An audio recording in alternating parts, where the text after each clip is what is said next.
kali ini kita akan membahas menentukan rumus sampel dalam penelitian.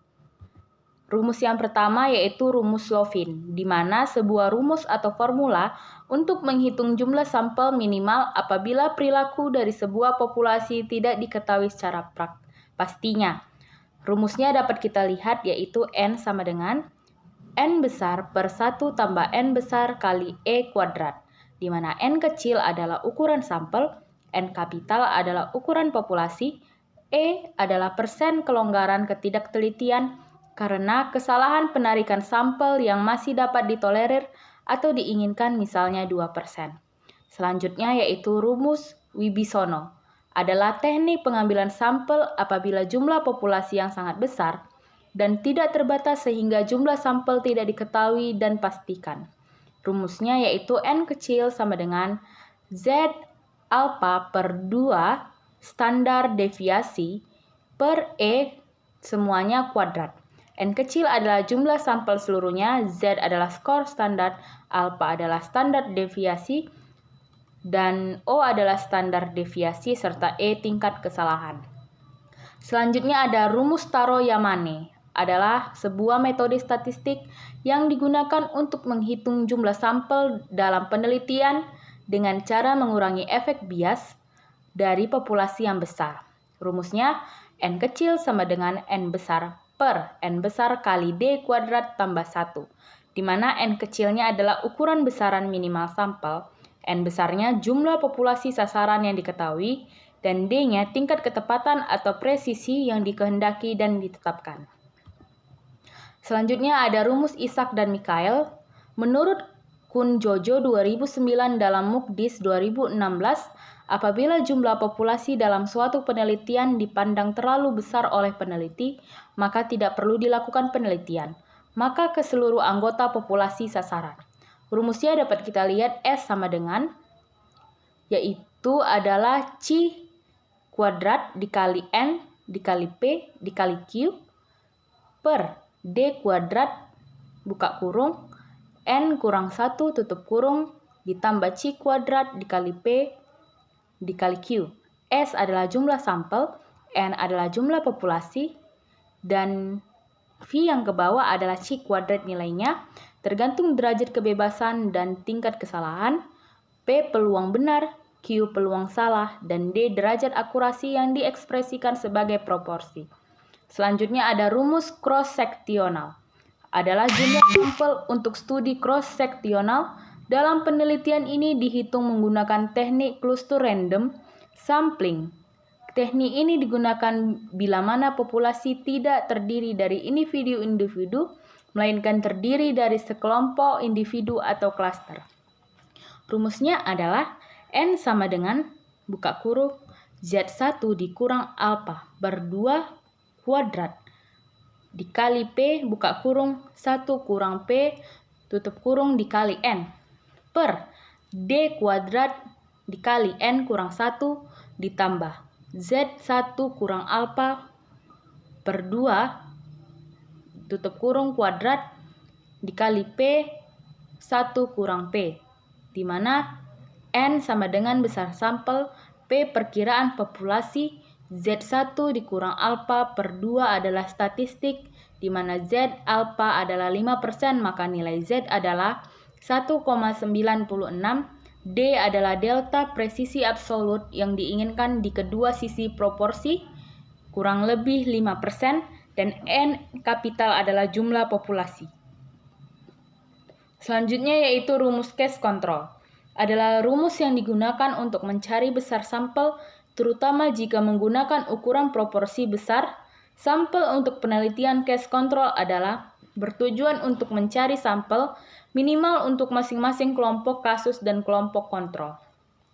Rumusnya dapat kita lihat yaitu adalah N1 sama dengan N2 buka kurung Z1 dikurang alpha per 2 akar 2P 1 kurang P tambah Z1 dikurang alpha per 2 akar P2 kali 1 kurang P1 tambah P2 kali 1 kurang P2 kuadrat per P1 kurang P2 kuadrat, di mana N1 sama dengan N2 besar sampel minimum, Z1 kurang A per 2 adalah distribusi normal baku, dan selanjutnya P1 adalah proporsi pada kelompok kasus, P2 adalah proporsi pada kelompok kontrol, P1 adalah QR kali P2 P kuadrat per QR kali P kuadrat tambah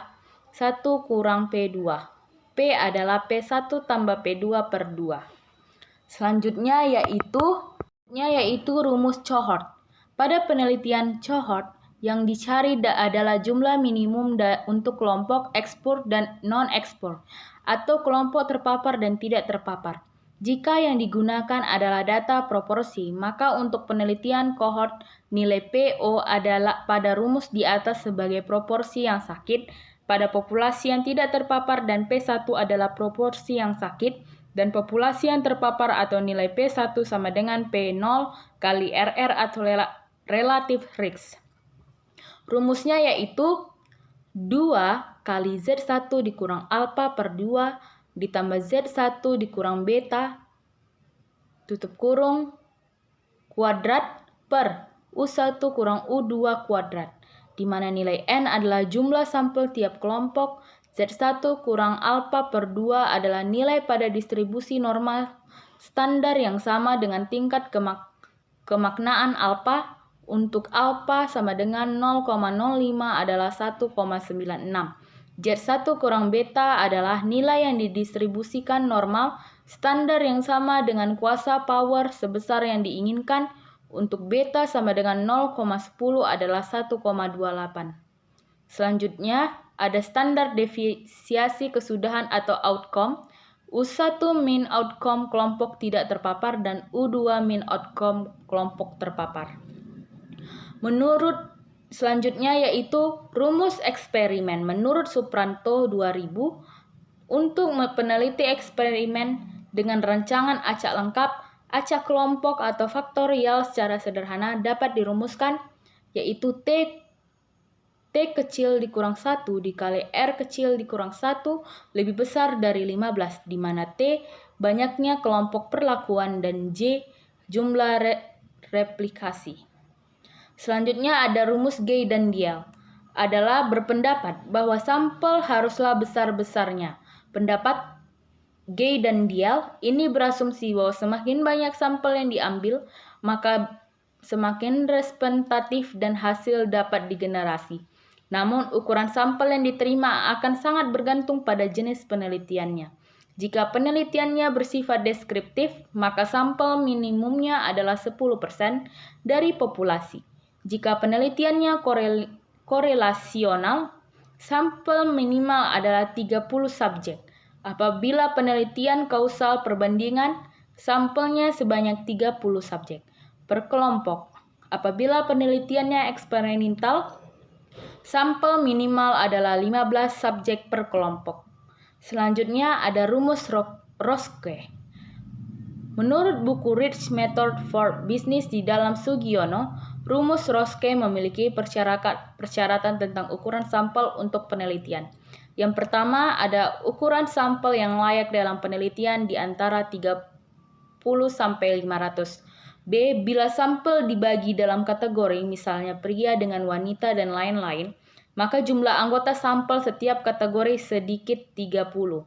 C. Bila dalam penelitian akan melakukan analisis dengan multivariate, maka jumlah anggota sampel minimal 10 kali dari jumlah variabel yang diteliti. Contohnya, variabel peneliti ada 5, atau variabel bebas ada 4 dan variabel terikat ada 1. Maka jumlah anggota sampel adalah 10 kali 5 sama dengan 50.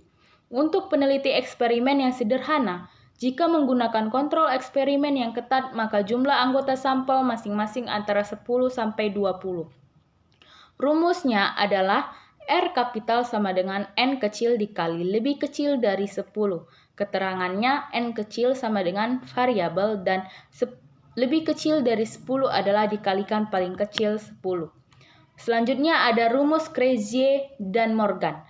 Sampel adalah bagian dari populasi yang diambil untuk mewakili populasi yang sedang diteliti.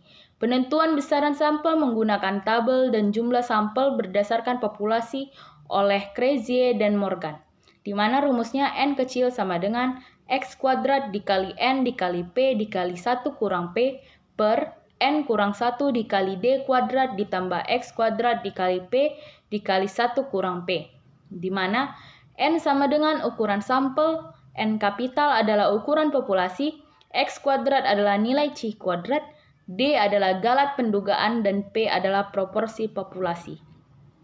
Oke, selanjutnya kita membahas soal. Yang pertama ada soal pertama. Seorang peneliti ingin meneliti kepuasan mahasiswa terhadap layanan perpustakaan di sebuah kampus dengan jumlah populasi 500 mahasiswa. Agar hasil peneliti lebih akurat namun tetap efisien, peneliti menggunakan rumus Slovin dengan tingkat kesalahan atau E sebesar 10%. Berapakah jumlah sampel minimum yang sebaiknya diambil oleh peneliti tersebut? A. 50 orang, B. 71 orang, C. 83 orang, D. 91 orang, dan E. 100 orang. Maka jawabannya adalah B. 83 orang, di mana penjelasannya diketahui N kapital adalah 500 dan E adalah 0,01 atau 10% dengan rumus Slovin di mana N per 1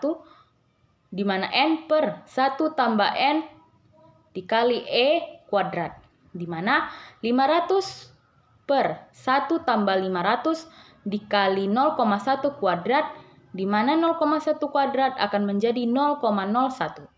Dan selanjutnya 500 per 1 ditambah 500 dikali 0,01. Dan selanjutnya adalah 500 per 1 tambah 5. Selanjutnya adalah 500 bagi 6. Dan hasilnya 83,3 dan dibulatkan menjadi 83. Soal nomor 2. Sebuah perusahaan memiliki 1.200 karyawan. Seorang peneliti ingin melakukan survei mengenai kepuasan kerja karyawan dengan menggunakan rumus Slovin. Peneliti menetapkan tingkat kesalahan sebesar 5%.